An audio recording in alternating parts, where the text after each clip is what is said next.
People think, well, what would Washington and the Pentagon look like after the nuclear exchange? There would be nothing in Washington. The Pentagon would only exist as a geographical location on some maps if they still existed. Now, what is first use nuclear action?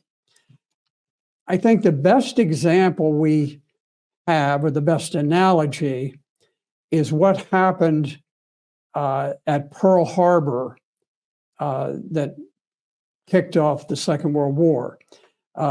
Japan had made desperate overtures to the White House under Franklin Roosevelt to ward off war. They knew that they were no match for the industrial might of the United States, and they were almost willing to give just anything to the United States. And the United States, all secretly, just sort of blew them off.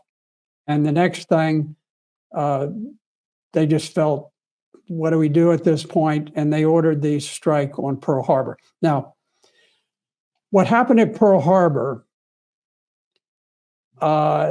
was first use attack by aircraft carriers. And it wasn't nuclear action. This was conventional action, but it was first use. In other words, it kicked things off. There hadn't been an attack by the other side. It was a surprise attack. So when we think about we don't rule out first use nuclear action, we need to be thinking Pearl Harbor, a nuclear Pearl Harbor by the United States against Russia in an attempt to knock out its nuclear power. Now, I hope that the people making this decision understand how unlikely it is that the United States, with all of its vast nuclear power, that we can knock out the Russian nuclear deterrence in a first strike. There are nuclear submarines with extremely advanced weapons, more advanced than what the United States has.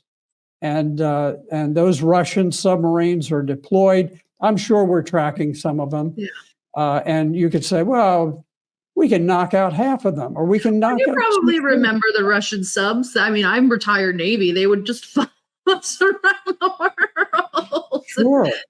Sure. The Soviet subs were out there, and the Russian subs are there today. We play a cat and mouse game. Mm-hmm. We detect them sometimes. I don't know how often. I'm not that current on it, but I have a feel for what's going on, and with the weapons that they carry, you look at places that will unquestionably be targeted with multiple strikes from multiple submarines and ground-based ballistic missiles and everything. What are the key targets? Washington, D.C. Washington, D.C., if we decide to launch first-use nuclear strike, as Senator Weicker alluded to, Washington, D.C. will be radioactive glass for 1,000 years. There will be nothing. There will be no human life in Washington, D.C. Well, I mean, there's no human life there right now either, but. I know what you mean, but we've got all these politicians there, and they're making all of this money from weapons and so forth. Now, will they go into underground bunkers? Yes. Will they be protected? Will they survive the first exchange of nuclear weapons? there's a good chance that they will for initially.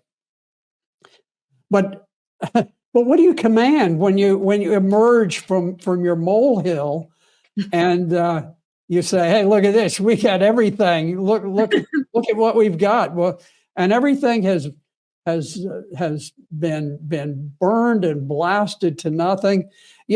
Some of these nuclear weapons that are available to the U.S. and to Russia today are 1,000 times as powerful as the bombs we dropped in the Second World War on Hiroshima and Nagasaki. And so Washington would disappear. The CIA building and all of those things, the Pentagon, people think, well, what would Washington and the Pentagon look like after the nuclear exchange? Would we see this rubble of the Capitol and maybe the Washington Monument would be broken in half? No, there would be nothing. There would be nothing. The monuments, all the graves at Arlington Cemetery, there would be nothing in Washington. The Pentagon would only exist as a geographical location on some maps if they still existed. New York City, all human life in New York City would cease to exist.